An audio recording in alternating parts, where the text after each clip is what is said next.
So here we go. Okay, we're gonna go into more gameplay. Nice. So now we have, Tokuda-san holding it down again. So he's gonna play around in exploration mode. So one of the nice new things about here in Monster Hunter World is you don't have to pick up a quest to go out into the field. Since we're playing in adventure mode, if you notice in the top left corner there's no timer. Usually when you pick up a quest in Monster Hunter, you got a time limit to do it in. Okay. This it's free roam. Oh, this is one of the locals here. Locals, like one of the. And they're explaining that you can get different information from the locals. Yeah, and they show up randomly all around. Once again, Monster Hunter World, everything has a mind of its own, especially the monsters, the people. So I mean, sometimes they're there, sometimes they're not. Oh, okay. Sometimes they're not there, huh? Whoa. Okay. I feel like it. I mean, even the guys there, they're surprised to find that guy. So they seem to be. So all right, let's. So as you can see, our scout flies letting us know what's in the area. Okay, maybe here's some items you can interact with. Nice. I think Tokuda-san, what's he up to? Is he gonna go fishing? Oh, we're going fishing. There's the fishing rod. All right. Oh, this is cool. So you can see the fish in the water there. Nice. Oh, it's a little different because in Monster Hunter it used to be you would just go to a fishing point, you'd fish. And Right. It was But just here, time I think to it's just fish. anywhere you see a fish, you can probably just throw that rod out on the ground if you want to. Obviously, you're not going to catch anything, but Advanced Monster Hunter fishing. Sand fishing. Well, they'll probably be sand fishing too. Yeah, that'd be very cool. Oh, okay. And they're saying so different fish react differently to the lure. Okay. So like sometimes you can throw it out and you see some fish are just grabbing onto it, but maybe other fish that you want to catch, they see that lure and they're just like, oh no, I don't want that here. Okay. All right. So They're not going to fall for that. So you got to find different ways to trick the fish. Huh. I wonder how you do that. You know how you do that? 'Cause I don't know. I'm not good at fishing. I tried it when I was a kid and Yeah. I don't got the patience for it. And it looks like. Okay. All right. Looks like they found some Rathian footprints. Rathian. All right. So yeah, one of the major things in Monster Hunter World is finding tracks of the monsters in the area. Okay. Of your target specifically. Tracked them there. Looks like that was an older footprint. So yeah, I think as tracks get a little bit older, they don't give you as much information, obviously, because they've been there for a while. That makes sense. So you got the footprints, and monsters also mark their territory. We saw those scratches there. Oh, cool. All right, opening up nice. the map. So yeah, since this is our first time, this area is called the Wild Spire Waste. Okay. So this is our first time in this area. So as we adventure through it, that map starts filling in that information for the area for us. Nice.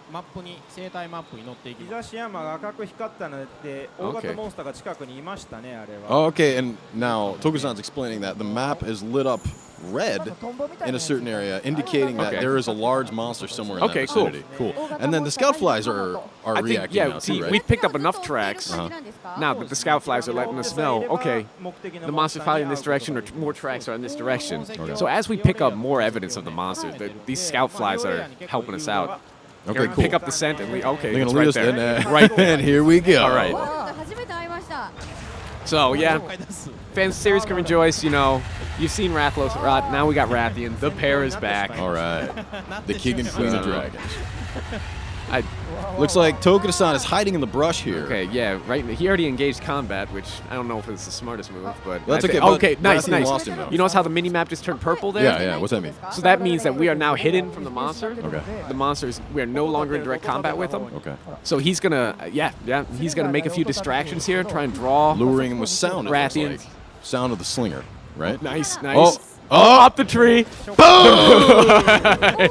Oh, baby, it's rodeo time. Oh, man, that voice just makes it even better. Oh, this is why I love the insect blade, because you can ride monsters like this. He just ran up on those mushrooms on the tree and jumped on. Because, as we've explained before in previous PR stuff, you can use the environment all kinds of there's so many different environments. And things you can use to assist you in your hunt of these monsters. That's right. And nice. We got a few cheap shots in. We're going down. As you can see, we've changed the rodeo system. Now you can move between different parts of the monster. We've knocked him down. So yeah, Tokuda-san, go nuts, baby.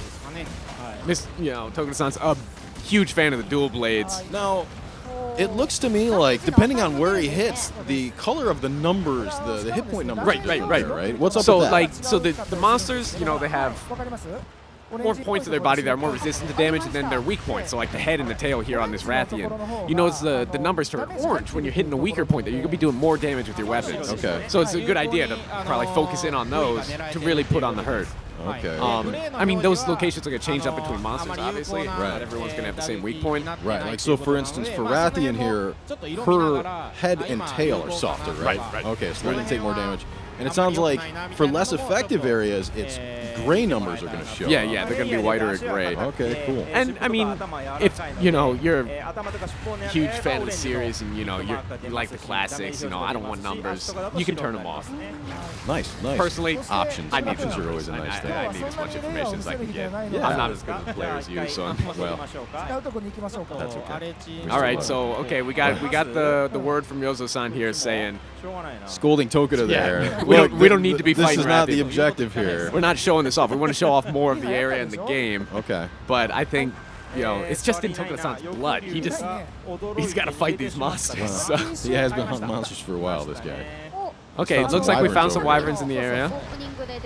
Nice. Okay, so he shot it, gave it a little startle, and just like in that beginning sequence that you saw earlier, we're going to hook on with our slinger and have it take us to a new area. So you can use these guys for traversal then? Yeah, so I mean, once again, it's interacting with that environment in Monster Hunter World, and there's so many different ways and little shortcuts that you can find and things you can do. So here we're just using this wyvern to take a shortcut to a completely different area of the map. Nice. Okay, cool.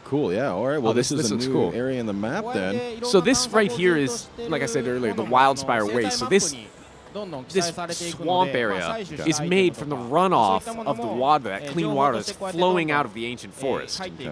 So if you just walk from the ancient forest, you notice we were fighting Rathian earlier in like a little foresty area. Yeah. That's the lower part Okay. of the ancient forest. So area. they just flow into each other. Okay, cool. These seamless fields. Oh, that's pretty cool. Right? No more loading screens in between. It looks like they opened up the map and they found some new plants. Okay. Oh, cool. So when you find plants, then it registers to the map. Right. Then, huh? And Okay, it seems like you can set the pin on the map. Okay. So your scout flies will lead you to whatever you Just set like- the pin on. Nice. Okay, cool. That's Okay, convenient. so we pick up the item. Okay, and then it's off the map now. Okay. But it'll once it regenerates, it'll show up then on we the can map come again, back right? and we can set that pin again, have our scout flies lead us directly Take us there. right there. And what's Oh, nice about you can set these pins on anything. That'd be so nice when trying to craft dude. weapons. and- Well, it's great. You can just go around in this exploration mode. Oh, poop. Oh, that's fun. Nice. That was a big And pile I think of they poop. were also saying that you can also set pins on other stuff like different hunters, so you You can set it on hunters. You can set them on monsters. That way and the scout flies will just take you there. These then, scout right? flies are really helping us out because we have these massive fields now. Yep. A lot larger than they've ever been. Yep. And there's a lot of verticality of these and different paths to take. So having these scout flies really help us out and let us know where we're gonna go. It's just made take a little stress out. That is convenient. So here That is gonna we save a got lot some of tracks of a new monster here. Cool. Okay, so Ryo-san's saying this is gonna be the first time we're gonna be showing off this monster. Nice. All All right. right. I'm getting excited. I hope it's huge. No, they were just saying it is not large. Maybe it has a hugely nice personality. I don't know. That is not a huge Oh, monster. did you just Troy. see it? Did you just see it? That looks to me like. There it is. All right. Oh, okay. So this one, I think we've actually shown this one in a bit of the PR materials up to now. Okay. This is Kulu-Ya-Ku. Kulu-Ya-Ku. So What's he doing? Is he eating? It's like it's eating an egg right now. Okay. So it loves egg. Oh wow. It just. Okay. Well, I guess he was done. All right, with fair that. enough. I'm done. Maybe I'm gonna try eating like that. Wouldn't be the first time. I've seen you do that. Really? Yeah. A little more Oh grace man, than and that. Tokusan just going to town on him. It looks like he can use those arms. Those are some really interesting arms, right? Yeah, It seems so I could mean, do he was holding something. that egg earlier, so I guess he's very dexterous with those hands and those arms that he's got. Okay. Those feathers coming off it. Okay. So What's he gonna do? I don't know. He seems like he's just like pecking us. Kind of looks like Yep. a Okay. dodo. There you go. A little bit like a raptor dodo. Yeah, raptor dodo. First, I think it's kind of cool, but it's cute. It's cute. Okay, so Fujioka-san's telling us right now it's not really that strong. What's the good one? Oh, nice. All Okay. right. So he's got a Okay. rock. Oh, he just beat our Palico with a rock. Oh, look at this. And now that increases his defense. Oh, nice. So he's blocking with it. Oh, look at that. Okay, you can he's drop dropped it it. like that. So I guess probably if you hit him enough, he's going to drop it. Yeah, it sounds like Fujioka-san's been explaining that you can also use the slinger to make him drop it as well. Yeah, that slinger is just so versatile. You can do so many different things with that. I'm really excited to see what people come up with that. Okay. And again, Tokuda-san running away. Oh, Tokuda-san, oh, he's going to slow down. He's saying, so Kulu-Ya-Ku, when it picks up the rock, it actually gets aggressive. Normally it's kind of like a weak monster and shies away from a fight, but when it picks up the rock, it gets a little pride in its step and it starts going out of its way to be aggressive. Kind of like being at home with my wife. That's not bad thing. All right, well, we're moving away. Okay. And, oh, okay. It sounds like they want to go back to base. You're going to head back to camp. Yeah, but you can't. Yeah, go ahead. You got it. You can't fast travel while you're in battle. No. So we have to make sure, get out of that fight that we were just in. Notice how, okay, the mini map there in the bottom left just turned white, letting us know we're out of combat. Okay. Nice. That's what that is. So then we can hop on our Wyvern and go back to base. No, they keep hiding the loading screens. Why is that? I don't know. Okay, but okay, it looks like we're going to... Okay, so we're going to pick up a quest now. Okay. So, as we were saying before, that handler is with us at all times now. So our handler is the one who gives us the quest. So we don't have to go back to the main base, nice, okay. back to Estella to pick the quest. Okay, cool. You know, you can be out in adventure mode, stop back at base and be like, you know what? I want to do something to help people out. Nice. It sounds like they are planning on showing us the main monster of the game, Nergigante. All right, very cool. All right. So this monster was also just announced with the recent video that was put out. Okay.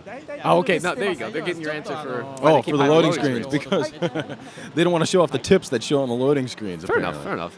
I know I've played a few games. They don't want to spoil anybody. Well, I'm sitting playing them. The loading screen shows them to make sure that they're not spoiling it for people. All right, so our handler giving us a lowdown about probably where Nergigante is going to be during this quest. Once again, marking that in red, just giving us a general location. What do you think? What do you think the internet's going to call Nergigante? Because they tend to kind of come up with names that aren't related to the monsters. You know. See, I don't want to give any material. I want to see what they come up with naturally. So I mean, I'd like to think that for this guy, he's going to have kind of a rougher personality. So Matt. Okay. We'll call it Matt. Oh, Matt? No. I was thinking something a little more entertaining, though. It kind of had that pepper look going on, so I mean. That's true. Oh, there we go. Okay, we're finding a few The tracks. scout flies have changed color. What's up with that? So, the scout flies, you notice normally they're green, red when we're in combat and they hide. Okay. But this blue color is really, it lets us know that, hey, watch out, there is a powerful monster in the area. And here he is. So, Nergigante is this guy is no hardcore. joke. Look at this guy. Jeez, No look at all joke. the spikes. So yeah, that blue is just letting us know that, hey, you're in for some trouble. Okay.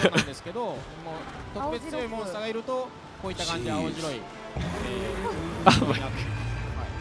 That's just powerful, seeing that from the front there. That's hardcore. So, Nergigante is a super aggressive monster. Okay. He looks like it. And honestly, I mean, as good as Tokuda-san is at this game, he's showing up with some beginning level equipment. Oh, okay. So, I don't... It's probably out of his league. I said it. I'm sorry. And it sounds Tokuda-san, I like love you, but... Tokuda-san's explaining that. So for this guy, you can attack the different parts of his body to break them, but he also breaks them as he attacks you. His attacks are just so powerful that he starts breaking off different pieces of his body. So you see those spikes that are white right now? Yeah. That means those are like young spikes. They just started coming in. Either they have been broken recently by him or by someone attacking him. Okay. And so what happens is those are going to grow back. Okay. And then if they're left, they're going to turn black and black, like blacker and blacker, and then just get hard and turn into this spiky armor that's going to protect Nergigante all over. All right, so you'll want to try to break those spikes while they're white. You see on the right front leg there, all the spikes are broken off, which is good. That's what we want, because if he starts growing those spikes, and they're sprouting back. Oh, God. Oh. Okay. They're already back on that front right leg if you look close at it. Oh, man. So look at that. Nergigante regenerates fast. So as Fujioka-san's laying it down for us, break him, man. You really want to focus and make on the left sure leg. Look, they're already black. They're already black. Oh god, that's hardcore. And so once they get hard like that, you're going to start bouncing off, and it's going to be a lot harder to do damage to him. So you really have to manage it. Oh, trying with the Paratoad. Oh, nice. Nice. Oh, they got him. Nice. Go get him. Once again, using that environment. Go break those horns. But see how in the front, how he's bouncing off on him. Oh man, because they're already too tough. But the white ones, the young spikes, fresh regeneration spikes, we can still break those. All right, now go get him. Now's your chance, dude. Oh, he's going demon mode. So yeah, as Fujioka-san's saying, it's going to be really important to try and manage those spikes on Nergigante. Okay, cool. Try and keep those in a weak state so he doesn't get stronger, because he's one of those monsters, if you leave him alone, he's just going to get more powerful. Okay. All right, so you want to be aggressive. So he's aggressive, and he's making you aggressive. Okay, wow.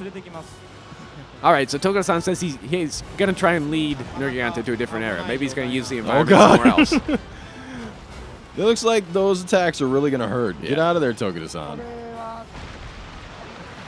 Okay, so you see he's breaking those spikes when he... Oh! No way. Run away. See, look, that was one hit. Oh, man. He's out of his league. He's not going to take too many hits like that. Dodge. Okay. Although he's not, I mean, he must be showing off to an extent because he's not really trying to attack the monster at all. Dude, and he is the director of the game, right? Well, I mean, like you said, I think he's trying to lead Nergigante. Like in previous gameplays, he leads monsters in these different eras to use the environment, like traps and stuff like that. Because that's going to be a really important part of Monster Hunter World. Oh, come on. All right, well, all right, here we go. Respawning back at camp. Oh, and Yozo cutting it now. What? No. Oh, you're right. Okay, so Fujioka is saying it's only going to get more difficult from here on out. Even more difficult than that? Yeah. So you know, some people, some fans of the series might have been watching this up till now and be like, oh, maybe these monsters are looking too easy. Trust me. There's challenges in there, yeah. Right on. So if you're looking for a challenge, Nergigante is definitely going to be one of those, but there's even more than that. I can't wait to fight that guy. That looks like it's going to be fun. Yeah, once you get 4 hunters on that guy? Yeah. Oh, man. Trying to manage the spikes and everything. Oh. So